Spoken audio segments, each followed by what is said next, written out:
Magandang araw po ulit sa inyong lahat at welcome po ulit sa aking channel. Sa video po natin ngayon ay i-share ko lang po sa inyo itong gagawin kong paglilinis dito sa aking kamuning tulis na materyales.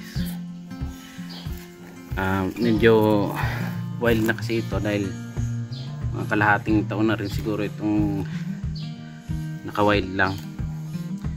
So magbabawas lang ako ng ilang sanga, mga hindi kailangan, para medyo malinis naman ulit siya. Madalas kasi ito pag hinahayaan ko munang mag-wild mga ilang buwan, kaya lang may mga dominant na sanga kagaya nito na tumutubo ng mabilis. Tapos yung mga iba naman na mga na papayungan nagiging malnourished, hindi tumutubo masyado. Ayan, gaya isang sangang yun. Kawawa naman siya.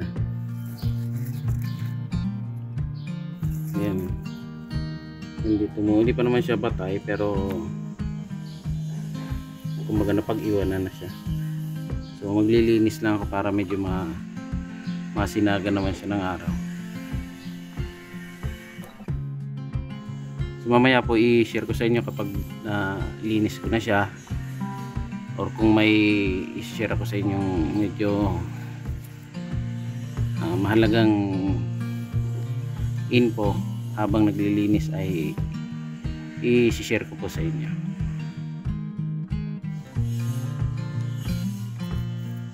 Ito halimbawa itong sangang ito, ang original itong sanga ay ito, papunta dito.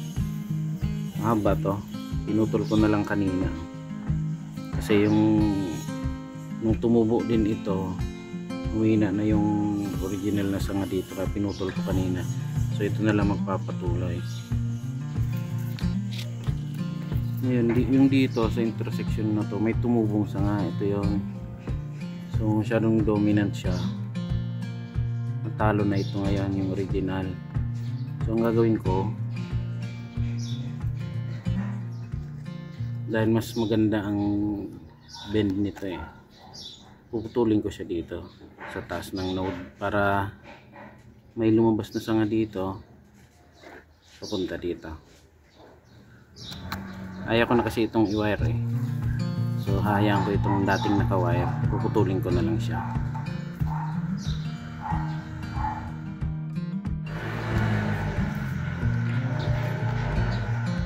Ganyan.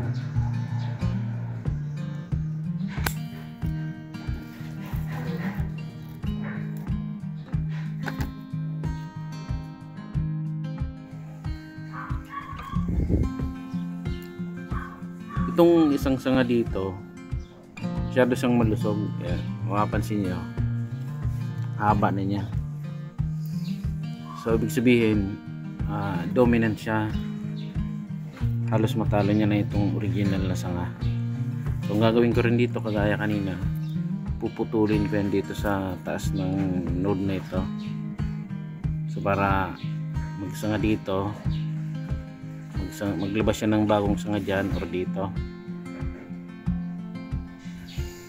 So ganun yung tatandaan nyo pag nagpuputol kayo ng sanga, dapat meron kayong binivisualize na kung saan lalabas yung bagong sanga.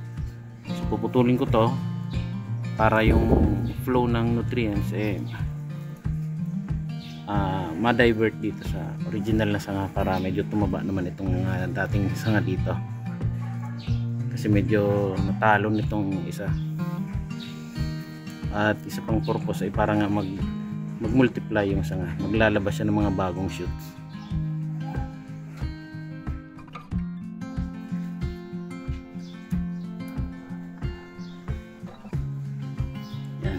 Yan ko siya puputulin.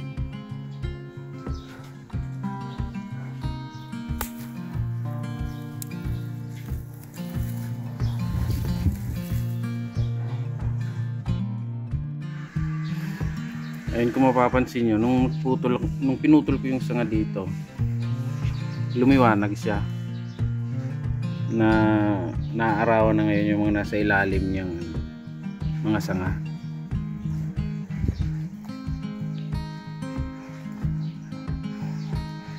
So mahalaga yon, yung maarawan din yung mga nasa babang sanga, kasi pag hindi, magiging malnourished yung mga sanga na yun, yung iba mamamatay.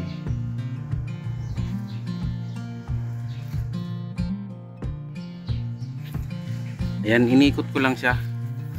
Ito naman yung kabilang side nya, ni-rotate ko para lang dito naman ang lilinisin ko sa kabilang side na ito.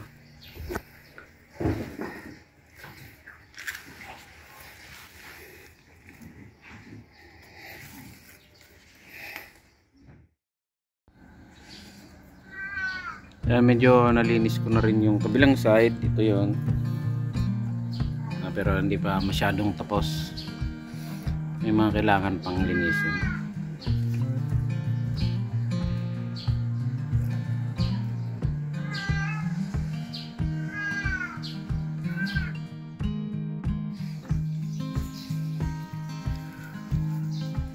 Ayan po, medyo tapos na tayo maglinis nitong kumuning tulis.